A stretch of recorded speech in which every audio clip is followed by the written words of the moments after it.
हमारा देश का जमीन हमारा देश के गरीबों के लिए काम आना चाहिए। दुनिया का सबसे ज्यादा वक्फ प्रॉपर्टी हिंदुस्तान में है।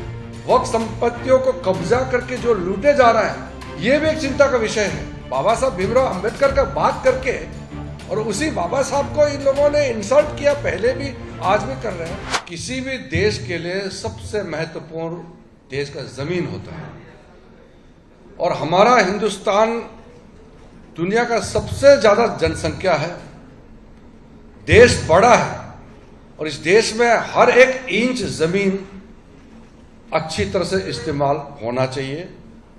इसके लिए अच्छा कानून होना चाहिए, सिस्टम अच्छा होना चाहिए और हमारा देश का जमीन हमारा देश के गरीबों के लिए काम आना चाहिए।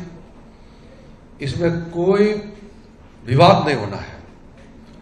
दुनिया का सबसे ज्यादा वक्फ प्रॉपर्टी हिंदुस्तान में है। 9,70,000 से भी ज्यादा, 9,72,000 से ज्यादा वक्फ संपत्ति हिंदुस्तान में है, लेकिन हिंदुस्तान के गरीब मुसलमानों के लिए कोई काम नहीं आ रहा है। काम नहीं आ रहा है वो एक बात है, लेकिन उसका दुरुपयोग, मिसयूज, वक्फ संपत्तियों को कब्जा करके जो लूटे जा रहा है, यह भी एक चिंता का विषय है। तो जब वक्फ बिल को संशोधन किया, मुख्य हमारा दो लक्ष्य हैं। गरीबों को, गरीब मुसलमानों को फायदा पहुंचाना, जिस लक्ष्य से वक्फ प्रॉपर्टी बनाया गया है उसका अंजाम दिलवाना और फिर उसको जो लूटा जा रहा है, मिसयूज किया जा रहा है, उसको भी रोक लगाना, ये दोनों हमारे लिए बहुत जरूरी है। सड़क पर उतारने का नाटक कर रहे हैं। पश्चिम बंगाल में, मुर्शिदाबाद में जो हालत किया है, जो मुख्यमंत्री और जो कांग्रेस और उनके जो दल के साथी जो भी ये कहता है कि संसद का बनाया हुआ कानून को नहीं मानेंगे, तो देश का संविधान को ही नहीं मानते हैं। बाबा साहब भीमराव अंबेडकर का बात करके और उसी बाबा साहब को इन लोगों ने इंसल्ट किया, पहले भी आज भी कर रहे हैं। हम लोग जब विपक्ष में थे, हम तो पहली बार 2014 में मंत्री बने। हमने जिंदगी भर हम लोग विपक्ष में बैठ करके काम किया है। हम लोगों ने कभी नहीं कहा कि संसद का कानून को हम नहीं मानेंगे। हम लोगों ने कभी भी सड़क पर उतर के नहीं कहा। हम लोग दबाव डालते थे, कानून बदलना चाहिए, कानून बनाना चाहिए, ये कहते थे। हमने कभी ये नहीं कहा कि संसद का कानून को हम नहीं मानेंगे। हम कैसे कह सकते हैं इस देश का नागरिक होते हुए?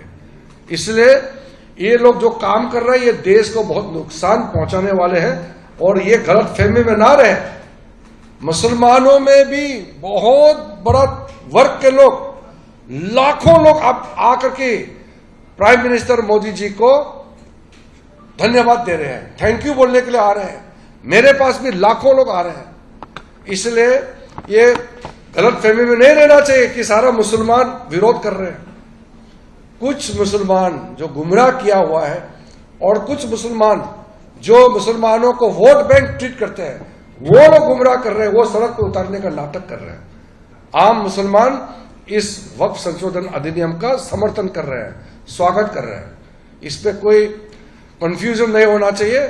पूरा देश एक साथ है और इतना बड़ा देश का संपत्ति को लूटने वालों को हम लोग पूरा लोगों के सामने में एक्सपोज करेंगे। अभी कुछ दिनों के बाद हम पूरा सूची देने वाले हैं। ये जो नाटक कर रहे हैं वक्फ प्रॉपर्टी का नाम से, जो लूटे जा रहे हैं, इन लोगों का हम लोग सूची जारी करेंगे, इन लोगों को एक्सपोज करेंगे। इन्होंने कितने सालों तक तो गरीब मुसलमानों के नाम में लूटा है, वक्फ संपत्ति को लूटा है, हम लोग एक्सपोज करेंगे। इसलिए कोई इस कंफ्यूज में नहीं रहना चाहिए। पूरा हिंदुस्तान एक साथ है और हमारा सरकार ने जो काम किया है, मोदी जी ने गरीब मुसलमानों के लिए इतना जो बड़ा कदम उठाया, इसको हम सही तरीके से इंप्लीमेंट करेंगे। मैं खुद संबंधित मंत्री, सेंट्रल वक्फ काउंसिल का चेयरमैन भी मैं खुद हूं और हम इंश्योर करेंगे कि हरेक वक्फ संपत्ति, लाखों करोड़ों इस संपत्ति से पैसा आएंगे, वो गरीब मुसलमानों को फायदा होना चाहिए। इस